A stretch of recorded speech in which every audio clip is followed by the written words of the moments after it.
Hindi man araw-araw na nakangiti, at ilang beses na rin tayong humihindi. Di na mabilang ang ating mga tumpuhan.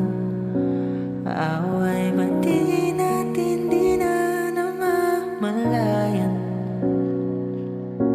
Heto tayo, ngunit sa